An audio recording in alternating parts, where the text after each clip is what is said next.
Welcome once again to Lehto's Law. Here's Steve Lehto. I have an update here to a story I've talked about on a couple different videos.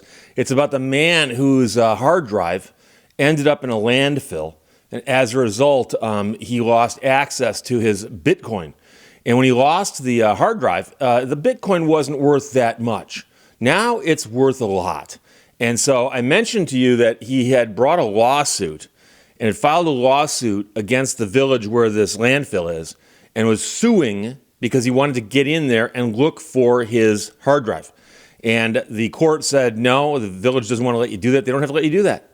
So now it's come out that the village or the city where this is all going on might be about to close the landfill. Just close it. And they do that from time to time. They're finished with it, they close it, they seal it up and let nature take its course. So now he's indicated that he could buy the landfill and then do with it as he pleases. And the question is, will they let him buy the landfill? So the headline from the BBC says, man wants to buy the tip where he lost Bitcoin fortune. And a tip is what similarly we'd call a dump over here. You dump something in, you tip something in. That, of course, is a reference to a landfill. So David Grundy wrote this. The computer engineer who lost what is now 620 million pounds worth of Bitcoin wants to buy the tip where he believes it was buried. The man's from Newport, and he says his ex-girlfriend mistakenly chucked the hard drive containing 8,000 Bitcoin in 2013. So he tried to sue the city council to get access to the site on Newport's Docks Way, or he wanted compensation. But the case was tossed by a judge who said that he didn't actually have a legal claim here. And again, remember that what they're saying happened is, dude, you threw it away. It wound up in a dump.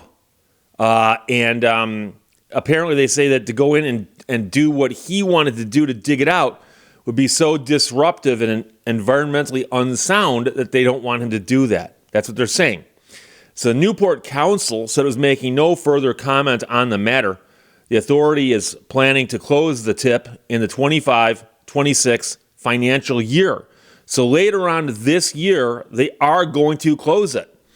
It has planning permission to put a solar farm on top of the land, and they're hoping to power the council's new garbage trucks. And so the man himself said the council planning on closing the landfill so soon is quite a surprise, especially since it claimed at the high court that closing the landfill to allow me to search would have a huge detrimental impact on the people of Newport, whilst at the same time they were planning to close the landfill anyway. But you'll notice that he's missing the fact they're saying, no, we've got plans for the property. We're going to close the landfill, do whatever you do to seal off the top, and then we're going to put solar stuff on top of it. So presumably that means that once they're done dumping stuff in there, they're going to work on it and turn it into a solar farm. The landfill holds more than 1.4 million tons of waste. That's a lot of waste, my friends. The man who's behind the story says he believes the hard drive is an area that they can define, and it's confined to this area that only contains 100,000 tons. And remember, the idea was that he had investors, financial backers, who said, we'll put the money up to allow us to go in, go through this garbage in this one section, and sort it looking for the hard drive. And I've spoken to a lot of people, including experts on computer hard drives, who say the odds of that hard drive coming out of that dump in a condition whereby it can have the data on it retrieved, pretty slim, meaning that they even if they find it, it might not be worth much. Is keep in mind that when something gets dumped into the landfill, more stuff gets dumped in on top of it, and then they kind of mush it down with bulldozers and stuff. And so it's not like somebody took that hard drive and placed it on a shelf and left it there for 10 years. So he says, I would be potentially interested in purchasing the landfill site. I've discussed this option recently with investment partners, and it is very much on the table. He said he also wants to appeal the judge's decision that threw out his lawsuit. The judge said there that there were not grounds for the claim, and no realistic prospect of succeeding at trial. Basically saying, what's your cause of action? So the judge ruled that too much time had passed between the hard drive being lost and the claim being brought. And so we also talk about the statutes of limitation when it comes to civil actions, when you're going to sue somebody. And when you're going to sue somebody, there's often a time frame within which you must sue them. And so here, it looks like this thing went into the landfill back in 2013, and he files a lawsuit in 2024, 2025, and that's quite a time after, and that is a problem. So there was some more information that popped up about the landfill being set to close, and the Newport Council documents now say, again, they're going to close at the end of this year. The city's household waste recycling center, which is to the north of the landfill, will stay open. Council spokesperson said the landfill's been in exploitation since the early 2000s and is coming to the end of its life. Therefore, the council is working on a planned closure and a capping of the site over the next 2 years. And so one of the most interesting things is, I know some people know this, some people may not, but when they do a landfill, quite often they'll dig into the ground and create like a crater, a hole in the ground. And they start pushing garbage and stuff into that. And you go, okay, they're a hole in the ground. When they're done, they'll... No. They often build it up into a big mountain of stuff. And then eventually they cap that. So the landfill turns out to be a small mountain of garbage, but then it's covered with grass or something. And so I don't know how high up this particular landfill has gotten. It might be that it's perfectly level and flat, and that's how they can put the solar farm there. I don't know. But the man did sue the city council to get access, and a court said, nope, that's not going to happen. And so they have gotten permission to put a solar farm on the land. And so now the question is whether or not this man could buy the landfill.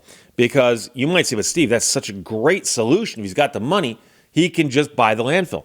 The question is, if they want to put a solar farm there and he buys it from them and they want to put a solar farm someplace, if there's no place else to put it, that's a problem.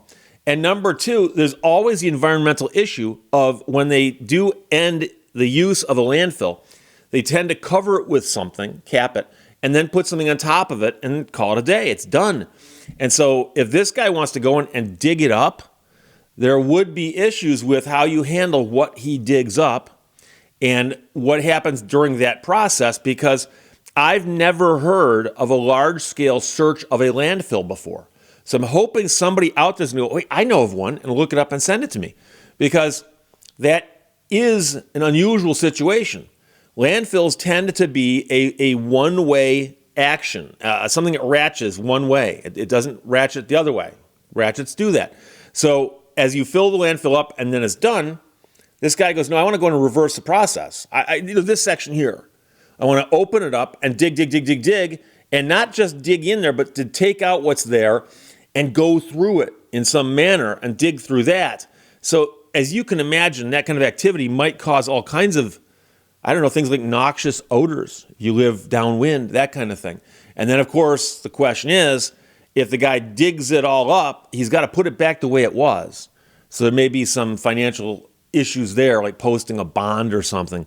But it's a crazy story. And what's funny about it, or unusual about it in that sense, is I remember hearing about this. It happened in 2013 when the hard drive went to the landfill. And I remember reading stories in places like Wired magazine, probably in 14 or 15, where they're talking about, there's this guy whose hard drive ended up in a landfill. It's got 8,000 Bitcoin on it. And if those Bitcoin ever become valuable to the point where, they're worth a lot of money, that could end up being a very, very valuable hard drive. And so as the guy has watched that value of the Bitcoin rise, he's doing the math in his head going, okay, this times 8,000, this times 8,000, this times 8,000. And suddenly it's like, wow, I wish I had that hard drive back. It is also worth noting that I've read now many stories about this over the years. And the story about what happened to the hard drive and how it got to the dump has slight variations in how it's been told. And so it's been told in such a way that he asked his ex-girlfriend to take it to the dump, and she did. Or that he asked her to take it to the dump, and she said she couldn't. But then she did. Or he put it in a garbage bag, and someone took it to the dump. And so I don't know if the reporting on this just isn't as precise as it ought to be, or if the story has simply kind of gotten lost to the mists of time. But of course, now we're talking about something that happened 11, 12 years ago. And that's one of the reasons that they want lawsuits to be filed more timely. Because one of the issues you've got with the passage of a decade is that people's memories get, a little hazy around the edges, right? And so the court that looked at this case said, it boils down to your hard drive wound up in the dump. It wasn't stolen. It got thrown away. It's in the dump. And generally speaking, if you throw something away, you are relinquishing your ownership rights pretty much the moment that you put it at the curb if it's in the garbage, or when you take it to the dump and toss it in the dump. And if somebody you authorized, i.e. your agent, tosses it in the dump, well, pretty much once it's in the dump, it now belongs to the dump. So I feel really bad for the guy. I really do. But I also don't think that the odds of finding that hard drive and recovering the information on it are all that high. And most of the people I talked to have said so. They've said, hey, if he finds it, it's a needle in a haystack. Then if it is still readable, miracle of miracles. But when you're talking about this kind of money, well, it